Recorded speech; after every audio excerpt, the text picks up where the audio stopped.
waaw salaamaaleykum wa rahmatullah ñu ngi leen di nuyu di leen ziar waa tey da leen indil benn petit présentation ci benn crypto-monnaie bu tudd rajo Kaka projet la donc rajo Kaka lan la ci abréviation ñu koy tuddee Kaka Raka voilà donc Raka c'est comme ni ko site bi waxee boo demee site internet seen site internet c'est une organisation décentralisée maanaam moom la ñuy tënk tuddee ko DAO benn DAO la boo xamante ni géré par des individus natifs d'internet du monde entier qui partagent une vision unique de la construction d'un nouveau monde virtuel courageux voilà maanaam daal ci tënk daal benn organisation la décentralisée boo xamante ni ay individus ñoom ñoo koy gérer yoo xamante ni dañuy partager seen vision c'est-à-dire dañuy construire benn monde virtuel boo xamante ni ñëpp mën ci participer ba pare di ci gagner daal voilà c'est-à-dire loolu la léegi nag Raka bi dafa am benn jeton natif muñ tuddee rajo Kaka voilà projet bi Raka la tudd mais jeton natif bi mu ngi tudd Raka wala rajo Kaka noo ko woowee baax na voilà donc ci tënk loolu la mu ngi noonu boo xoolee dessin yi nii moom mooy NFT yi déjà c'est une crypto-monnaie boo xamante ni c'est basé au monde métavers nag boo ko déggee xam naa dinaa ci def vidéo monde métavers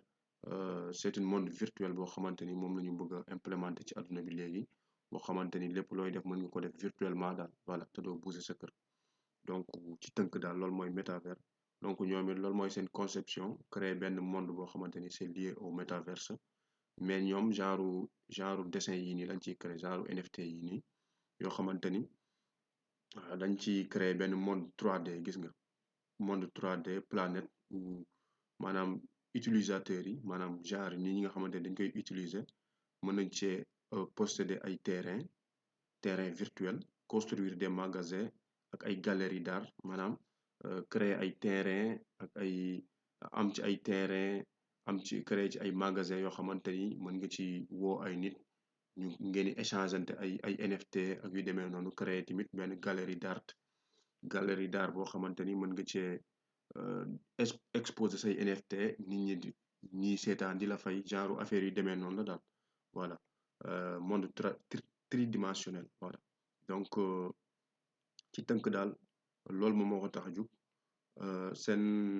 seen feuille de route baa ngi nii voilà donc dañuy tënk vidéo bi parce que bëgguñu mu gudd noonu recherche yi def nañ ko ba pare mais dañ koy tënk voilà léegi ñu ñëw ci essentiel bi moom mooy CertiK audité nañ ko CertiK nag foo ko déggee rek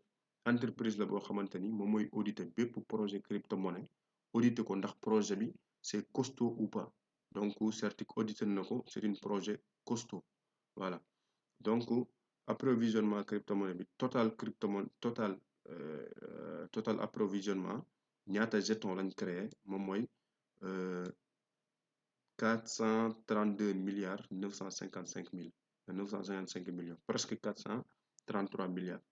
donc c'est bëri na bëriwul voilà par rapport à voilà pour bëri na bëriwul daal voilà mu ngi dépendre ci ñi nga xamante ni ñoo bëgg investir ci projet bi donc voilà lii moom mooy présentation projet bi léegi ñu ñëw ci CoinMarketCap ñu xool d'abord comme ni ñu waxee woon petit analyse bi bon boo xoolee déjà ci CoinMarketCap da nga gis ni volume des transactions en 24 heures il y a 68 millions de dollars donc c'est énorme baax na capitalisation du marché il est à 600 milliards donc c'est baax na donc am na capitalisation du marché am na volume des transactions li ci des moom mooy ñu xool marché bi ndax elle est liquide ou pas donc boo ñëwee déjà di nga gis fi ñu ko listé Gate.io Uniswap Poloniex PancakeSwap bari na fi ñu ko listé donc voilà nga ñëw ci liquidité bi am nañ 500 600 voilà am nañ ay high am nañ ay ENA non applicable am nañ ay moyenne voilà donc le marché il est assez liquide voilà dañ koy tënk rek parce que déjà on a déjà fait les analyses nga ñëw ci communauté bi c'est très important nga ñëw ci communauté bi tamit Twitter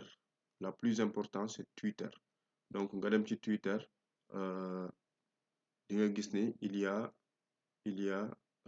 500 000 abonnés plus de 500 000 abonnés donc c'est pas mal am na ñoo xamante ni ñu ngi suivre projet bi derrière boo ñëwee ci CoinGecko tamit nga dem ci comme ni ñu koy waxee woon développeurs yi xool développeur maanaam tendance des développeurs yi seen courbe bi mu ngi continuer di progresser ça veut dire gars yi ñu ngi ciy liggéey bu baax a baax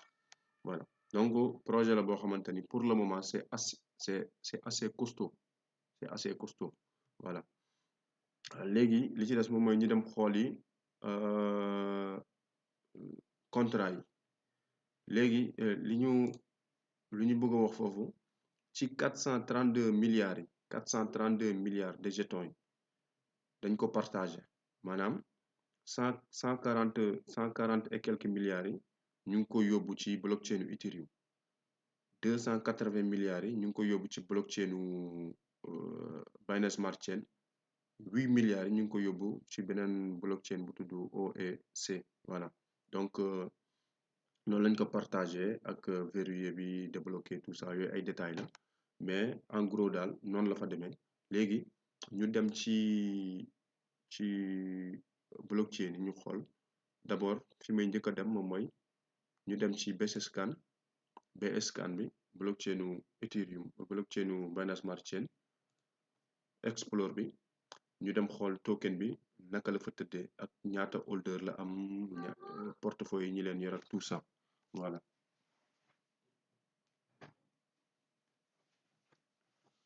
léegi boo ñëwee ci Binance Smart Chain bi ci BSCAN di nga gis ni il y a 424 millions 423 000 holders donc 423 000 holders c'est énorme voilà nombre des transferts gis nga 12 millions de transactions te crypto bi 2021 lañ ko créé te amagum na 12 millions de transactions donc ça veut dire c'est énorme léegi nga ñëw ci holder yi li ci gën a intéressant moom mooy nga xool les premiers portefeuilles gis nga ki ci ëpp lim yor 12% la am ci réseau Binance Smart Chain bi gis nga réseau Smart Chain donc ki ci ëpp lim yor 12% la ci am ça veut dire moom mënut a manipuler marché après am na 10% 9% 5% te 12% yi boo demee ci analytique di nga gis ni di nga xool ndax mu ngi portefeuille am lu mu mel gis nga moom depuis bi mu amee portefeuille ba léegi il a jamais vendu mësta jaay crypto yi day continuer di jënd gis nga courbe bi mu ngi progresser à la hausse donc c'est pas mal du tout voilà donc nekk na crypto boo xamante ni gisaguñ ci benn gros holder boo xamante ni mu ngi koy manipuler donc c'est intéressant voilà c'est intéressant léegi affaire finale bi conclusion finale bi moom mooy ñu dem ci conclusion finale bi mooy ñu dem ci xool crypto bi analytique bi ñu dem xool kii bi courbe bi donc depuis sa création il a fait une pic jusqu'à maanaam ñaata la démarré woon 0,003 centimes donc mu yéegaat jusqu'à def na benn pic voilà en 10e mois donc octobre mu def benn pic novembre mu defaat pic en 1 centime léegi nag depuis lors il a continué à descendre voilà à descendre donc pour ñi nga xamante ni ay investisseurs à long terme lañ c'est le moment d'acheter voilà comme ni ñu waxee rek acheter par palier maanaam bul jël par exemple bu amee $1000 bul jël lépp rek nga dugal ko ci benn position mais acheter par palier moom mooy nga jëndee fii jëndewaat fii léegi boo demee ci TradingView li ma ci intéressé moom mooy dafa am benn trend line bu ma ci gis boo xamante ni support la bu intéressant mu ngi nii support la bu intéressant mu ngi nii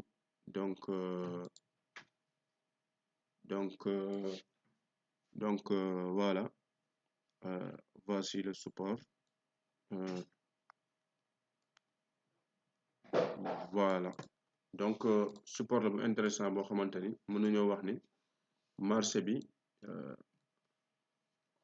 fii nii daal c'est une zone bii nii c'est des zones d'achat c'est des zones d'achat voilà c'est pas garanti nag ay analyse la rek ay probabilité la mais c'est des zones d'achat man nag li ma gis moom mooy ñu def genre lii nii def benn triangle boo xamante ni prix bi day compressé wu prix bi day compressé wu di wàcc ndànk di compressé wu ba fii nii mu def benn genre soit à la baisse voilà soit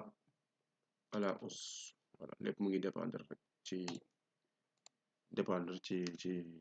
acheteurs yi ak vendeurs yi voilà donc man lii laa gis pour le moment voilà mais il est plus probable marché bi yéeg que mu wàcc parce que nombre de ordres yi c'est aux normes te gars yi ñu ngi continuer di jënd voilà donc c'est intéressant voilà donc final bi sama avis final moom mooy projet bi ñi nga xamante ni intéressé nañu ci projet bi crypto la boo xamante ni costaud na jar na jënd jar na investir parce que c'est lié toujours au monde métavers lépp li nga xamante ni est lié au monde métavers projet bu intéressant la voilà un jour ou l'autre ça va péter voilà comme ni nga gars yi di waxee mais nag c'est toujours des risques investissez toujours ce que vous êtes disponible ce que vous êtes prêt à perdre maanaam investissez loo xamante ni bu ngeen ko ñàkkee du leen wàññi dara bu leen jël seen loyer wala seen kër wala seen facture di ko ci investir voilà loolu daal moom mooy règle de base ci investissement yi voilà donc loolu moo doon suñu avis di wax ni abonné leen ci chaîne bi ñu ngi indi ay sujets yu bees ñëw leen ci tamit ci groupe Telegram bi lien bi mu ngi ci description bi ñu ngi leen nuyu di leen ziar salaamaaleykum wa rahmatullah